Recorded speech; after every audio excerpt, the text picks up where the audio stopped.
Hey everybody, it's William Green, and today's video is going to be a question and answer session.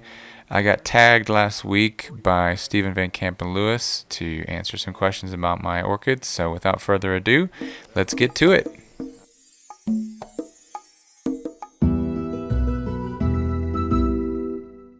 Alright, here we go. First question.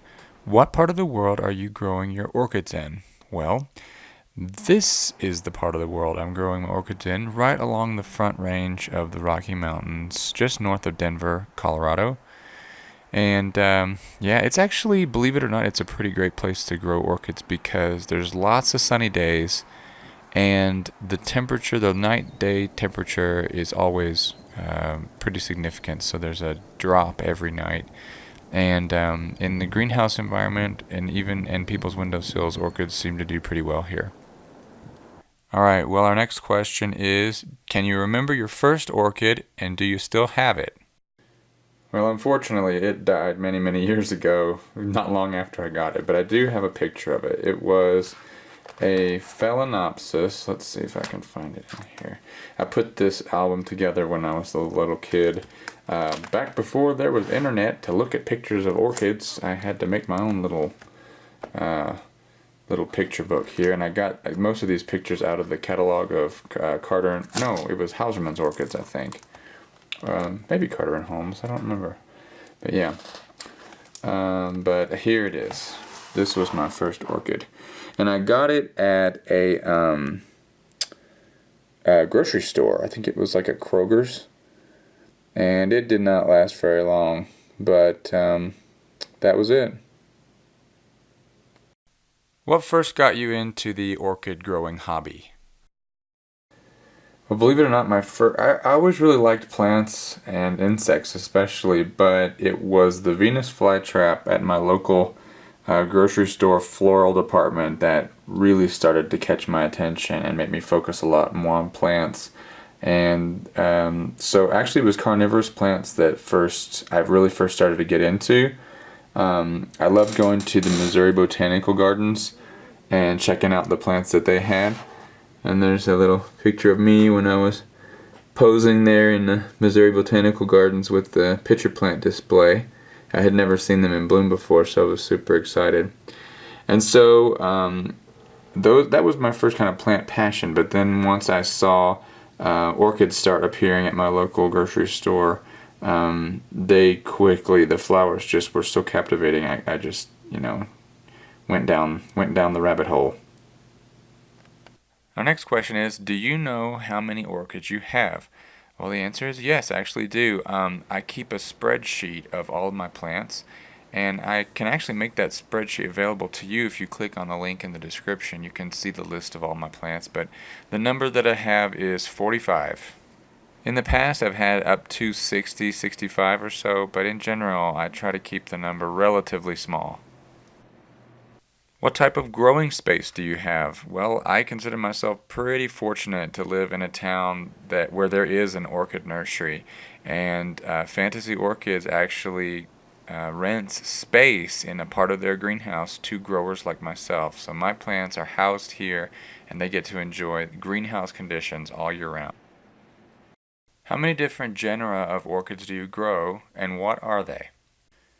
Well, Bulbophyllums for their strange shapes and smells, Catasetinae for their cool growing habits and awesome flowers, Cattleya for their classic flowers and fragrance, Dienia because it grows like a weed and you can give pieces to friends, Paphiopedilum because of its weird flowers, Phalaenopsis because of the leaves, Stanhopea because of the crazy perfumed flowers, and Vanda falcata because why not? So 8 different genera in total. What would be your top orchid gripe? Well, I would have to say rot. R-O-T, my least favorite 3 letters in the orchid world. It comes out of nowhere. Depending on the plant, it can move slowly, it can move quickly. But you never know when it's going to strike, and it's never a guaranteed cure. You always, even if you think you've gotten rid of it, sometimes it comes back. So rot is definitely my least favorite thing about growing orchids.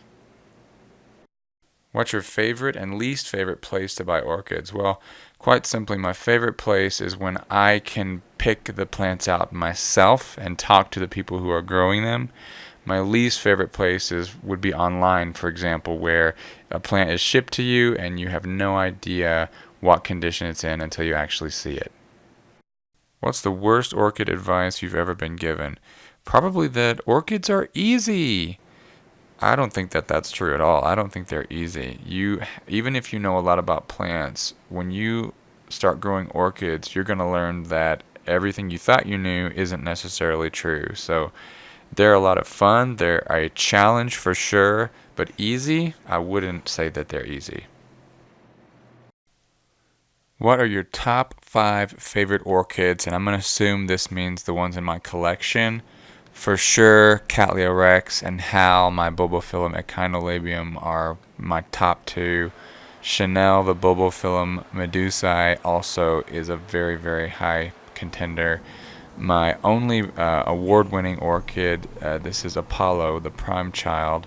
And then, of course, the charming, fragrant, and beautiful Vanda falcata, which reminds me of the years that I used to live in Japan. Do you have an orchid-related story? Yes, actually, I was out in Colorado looking for a job a couple of years ago, and I stopped by Fantasy Orchids because I like orchids, right? And I'm going to check out the local orchid nursery.